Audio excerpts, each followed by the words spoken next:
लेनदार एवं देनदार का अर्थ स्पष्ट कीजिए। उत्तर: लेनदार व्यापारी जिन संस्थाओं, फार्म, कंपनी, निगम या व्यक्तियों से माल उधार क्रय करता है अथवा अन्य रूपों में ऋण लेता है, वे सभी व्यापारी के लिए लेनदार कहलाते हैं। अब है देनदार, व्यापारी को जिन संस्थाओं, फार्म, कंपनी, निगम या व्यक्तियों से उधार माल बेचे गए माल का मूल्य मूल्य या धन की वसूली करना, ये सभी व्यापारी के लिए देनदार कहलाते हैं। अब व्यापारिक बट्टा क्या होता है? इसकी जनरल प्रविष्टि क्यों नहीं की जा सकती?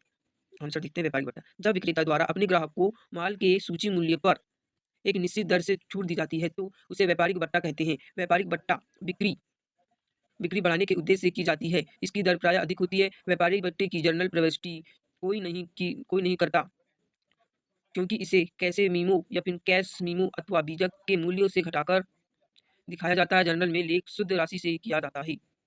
अब अस्थागती आगम व्यय किसे कहते हैं?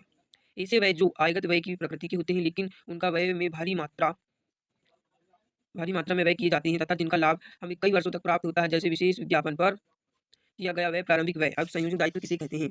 ऐसे दायित्व जो वास्तव में दायित्व नहीं होते हैं। ऐसे दायित्व जो वास्तव में दायित्व नहीं होते हैं। इस प्रकार के दायित्व की उत्पत्ति किसी घटना के घटित अथवा घटित न होने पर होती है। ये दायित्व अनिश्चित होते हैं, इसीलिए इन्हें संयोजक दायित्व कहते हैं। जैसे न्यायालय में चल रहे विवाद, बुनियादे गए बिजली के बिल। अब देखते हैं लेखांकन सूची से बाहरी उपयोगकर्ता कौन है? या फिर उसके अर्थों से लेखांकन के दो आंतरिक एवं बाहरी उपयोगकर्ताओं के नाम लिखिए। लेखांकन के बाहरी उपयोगकर्ता निम्न को शामिल किया जाता है: लेनदार, बैंक एवं वित्तीय संस्थाएं, निवेशकर्ता, सरकार, उपभोक्ता एवं समाज। लेखांकन के आंतरिक उपयोगकर्ता में निम्न को शामिल किया जाता है: स्वामी, प्रबंधन एवं कर्मचारी। अब लघु उत्तरीय प्रश्न: बही खाते तथा लेखा जोख के उद्देश्य बताइए। अथवा में सकता लेखांकन के दो दो उद्देश्य लिखिए। हमारे पास 5 उद्देश्य है।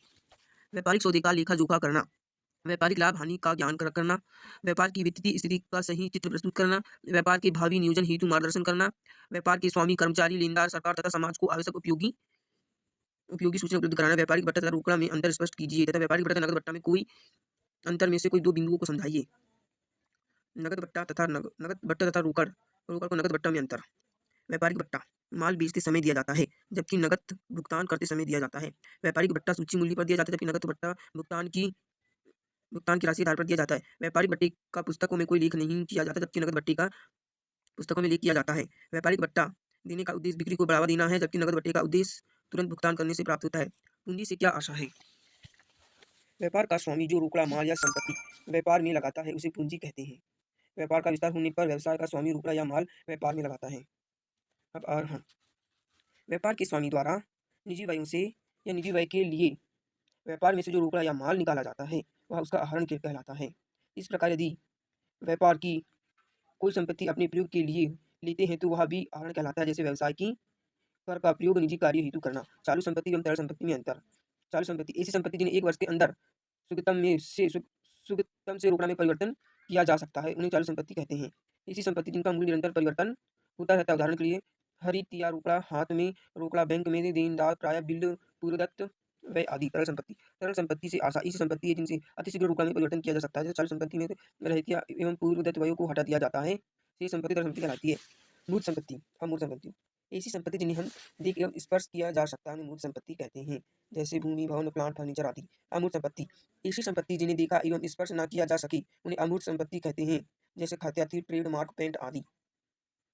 लेखांकन की शाखाओं का वर्णन, शॉर्ट में करते हैं इसको। वित्तीय लेखांकन, लागत लेखांकन, प्रबंधनीय लेखांकन। आय एवं व्यय को परिभाषित कीजिए। अब आय क्या होता है देखते हैं। व्यवसाय के शुद्ध मूल्य में व्यावसायिक क्रियाओं द्वारा वृद्धि को आय कहते हैं। किसको? व्यवसाय के शुद्ध मूल्य में व्यावसायिक क्रियाओं द्वारा वृद्धि को आय कहते हैं, अथवा आगम के व्ययों के ऊपर अधिक को आय कहते हैं। दूसरे शब्दों में, है ना। अब व्यय किसी संपत्ति, माल या सेवा के क्रय के बदले में दी गई रोकड़ा या संपत्ति का हस्तांतरण या किसी दायित्व का उत्पन्न होना व्यय कहलाता है। व्यय दो प्रकार के होते हैं। एक पहला पूंजीगत व्यय, स्थायी गति व्यय।